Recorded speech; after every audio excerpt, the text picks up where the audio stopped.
If you are someone you know has put their house on the market this year, you know how emotionally and financially draining it can be. But did you ever think of swapping?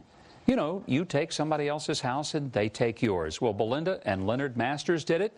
They swapped homes with Kathleen Jordan, and she's joining us from Florida today.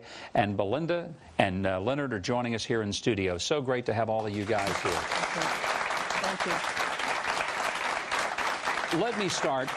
Leonard, you and Belinda, you were looking to actually sort of swap up or buy up. Right, yes. And having a hard time looking for the right place and selling your house, and that was the real factor. You couldn't just own two homes. You needed to get rid of the one you were in before you did it. How did this whole idea of swapping houses show up for you?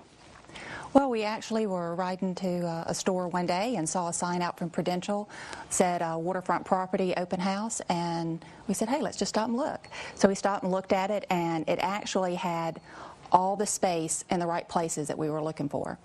And the realtor said to us, do you have your house on the market at this point in time? And we said no, and we weren't really looking to do that. And she said, I said, but we did have it listed with Prudential, with Dennis and Kathy Lang, and she knew them. And she said, wait a minute, I remember your house. And she said, you know what, maybe the seller here would be interested in your house. She said, have you ever thought of a house swap? We said, no, that had never crossed our minds. And so we left, and then our realtors called us, and they were like, what are y'all doing? We didn't even know you were looking again. So they said, don't get excited. 99 and 9/10 of the time, they don't work out. So, and we went home, and we said, okay.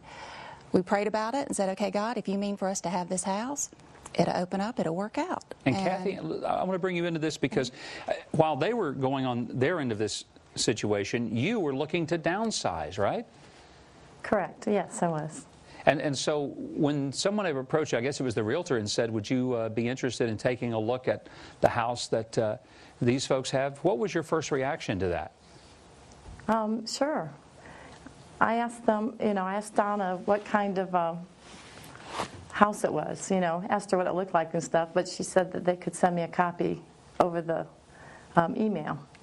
And so you first looked at it electronically, and then you went and looked at it physically and thought, hey, this could work for me, huh? Right. I want to ask all of you, and Leonard, let me start with you. How has this turned out? Would you recommend it to somebody else? Oh, absolutely. Absolutely. We tried to sell our house before. We knew we wanted to move and do something different, but we just simply couldn't sell our house in this market. Okay? The market was just not moving.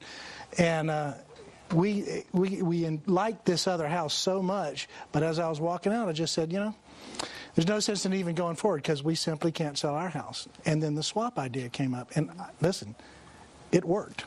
All right, let's bring in Dani Babb. Now, she's a real estate analyst and the Dean of Business at Andrew Jackson University. It sounds almost too easy. Dani, let me ask you, what are some things to watch out for in the idea of house swapping? What would you say? Well, first of all, you want to make sure that both of the loans are contingent on the sale of the other home. You don't want to get stuck with two homes. That's a really important thing, particularly in today's market. You also want to make sure that you're leveraging the title and escrow company, so you're using the same one, which will help facilitate a trade. And then, of course, if there's any payoff amounts due, any buyouts that need to be done, you need to make sure you have the equity in the home to continue to do that, and you still have your same cash reserves. Now, you do a lot of talk on Fox Business and Fox News talking about real estate. How new is this, and how big is it going to be, house swapping? Well, in the barter, I mean, we've been doing barter and trades since the beginning of time. So in that way, the concept's not very new.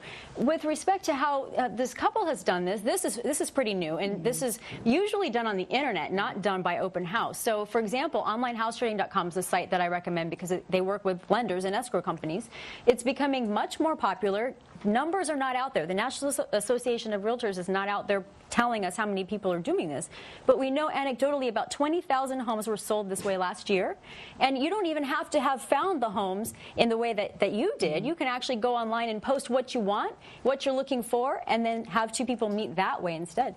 How many of the house swaps happen like what we've seen with Leonard and Belinda and Kathy, and that is where all of you lived in the same community versus somebody who says, I'm living in L.A., my job's been transferred to Phoenix, I've got to make a house swap. Do you have any idea? Is that what it typically becomes, Dani? It's often people in the military, people that have to move very quickly, people that can't sell their home because it's not worth what they owe on it, and their loans are assumable. So if you had a loan with someone, with Bank of America, and another person had a loan with Wells Fargo, both loans are assumable, you could swap loans without even having to go through most of the traditional process. Most of the time it's somebody that needs to move very fast for a job and doesn't have the opportunity to go through a traditional sale process. Now, you went through an agent, and the agent, though, actually helped you, and I remember, Belinda, what you just said was that it was helpful to have the agent steering you through these troubled waters. And so what I want to do is play off what you said, the value of having the real estate agent. But, Dani, if you don't have the realtor, how do you make sure that you're not really getting into a mess? You get a trade consultant. If you're using a website, they offer them to you, very, very low cost, $500 or less.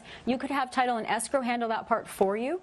And you can also use sites as simple as LegalZoom.com to get a contract and make sure that the sale contingency for both buyers and sellers is in that contract. All right, Kathy, I'm going to go back to you for a final question here.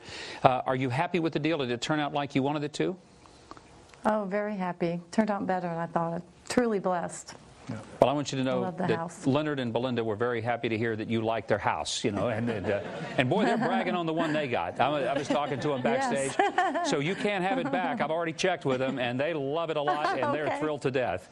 So this has worked out well for all of you guys. Yes. And I want to say congratulations. Maybe it's something that you would consider, and I really want to say especially thanks to Dani Babb for being here to talk to us a little bit about some of the pitfalls and things to watch out for, but it may be what you're looking for. Well, their lives may seem all very glamorous on TV, but how would you feel if cameras were in your face, taping your every move every day of the week? Coming up, we'll ask Bethany and Alex from the Real Housewives of New York City why they would want to share their secrets and have them paraded in front of everyone in America. Stay with us.